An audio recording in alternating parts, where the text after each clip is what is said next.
छोटे से गांव में राम नाम का एक गरीब किसान रहता था। वो अपनी दालुकता के लिए जाना जाता था। भले ही उसके पास कम साधन थे, हर साल गांव में नवरात्रि का पर्व बहुत धूमधाम से मनाया जाता था, जिसमें त्योहार, संगीत और नृत्य होते थे। राम को यह त्योहार बहुत पसंद था क्योंकि यह देवी दुर्गा की पूजा करता था, जो शक्ति और समृद्धि का प्रतीक है। हालांकि इस पर्व के दौरान राम ने मन में एक गहरी चाहत थी। वो चाहता था कि वो अपने पड़ोसी की तरह पूरी तरह से भाग ले सके, मिठाइयाँ और सजावट का अतीत कर सके। इस साल उसने तय किया कि वो जो भी थोड़ा पैसा बचा सकेगा उसने त्योहार के लिए बचाएगा। जैसे जैसे त्योहार नज़दीक आया, राम ने पूरा लकड़ी इकट्ठा की और बेचे और अपने खेतों में बचा हुआ अनाज इकट्ठा करने में मेहनत की। उसने थोड़ी सी राशि बचाई, जो कुछ मिठाइयाँ और देवी के लिए कुछ फूल खरीदने के लिए पर्याप्त थी। राम ने त्योहार मनाने की सोचकर खुशी का अनुभव किया। नवरात्रि के पहले दिन गांव में रंग बिरंगे सजावट से सजा हुआ था और परिवार शानदार भोजन तैयार कर रहे थे। राम ने अपने साधारण सेट के साथ गांव के चौक की ओर बढ़ा, जहां उत्सव चल रहा था। जैसे ही वो पहुंचा, उसने देखा कि बच्चे खेल रहे हैं, महिलाएं नाच रही हैं, परिवार स्वादिष्ट भोजन सजा कर रहे हैं। अपने छोटे से अर्पण के साथ राम ने देवी दुर्गा की मूर्ति के लिए सामान, फूल और मिठाई खरीदी। उसी समय एक अमीर व्यापारी श्री गुप्ता उसके पास आए। श्री गुप्ता नवरात्रि के दौरान अपनी समृद्धि के प्रदर्शन के लिए जाने जाते थे।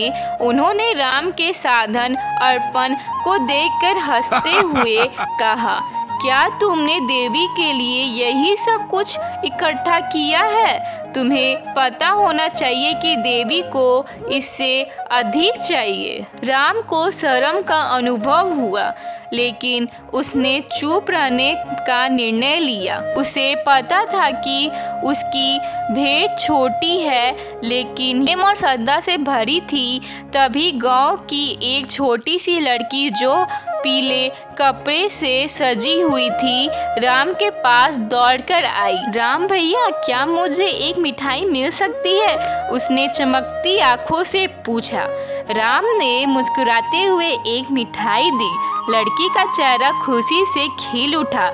लड़की ने बोला, धन्यवाद, सबसे अच्छे हैं, उसने कहा। उसकी खुशी पूरे गांव में फैल गई। यह देखे श्री गुप्ता ने हंसते हुए कहा, देखो, देवी के लिए कुछ भी नहीं है। सच्ची श्रद्धा का मतलब है उससे अधिक प्रीत करना।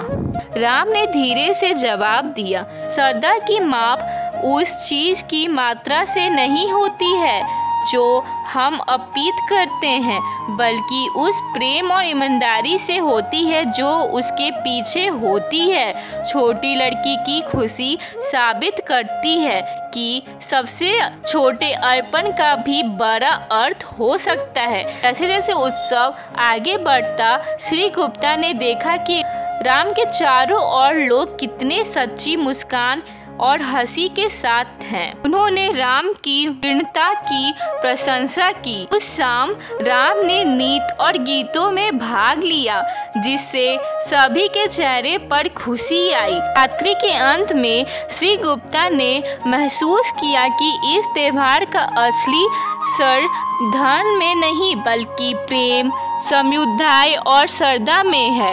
उन्हें राम से कहा, मैंने उन्हें गलत समझा। हमारा दिल मेरे से कहीं ज़्यादा धनी है और मैंने सीखा है कि सच्ची उदारता उसी देने में है, भौतिक चीज़ों में नहीं। उस दिन से श्री गुप्ता ने समुदाय और योगदान देना शुरू कर दिया। यह समझते हुए कि धन और सजा करना चाहिए, राम ने विनम्रता के कई लोगों को प्रेरित किया, यह याद दिलाते हुए कि गरीबी में भी प्रेम और दालुकता में समृद्धि पाई जा सकती है। इस कहानी से हमें यह शिक्षा मिलती है कि सच्ची श्रद्धा, उदारता कभी भी धन से नहीं मापी जाती है, बल्कि प्रेम और सच्चाई से होती है।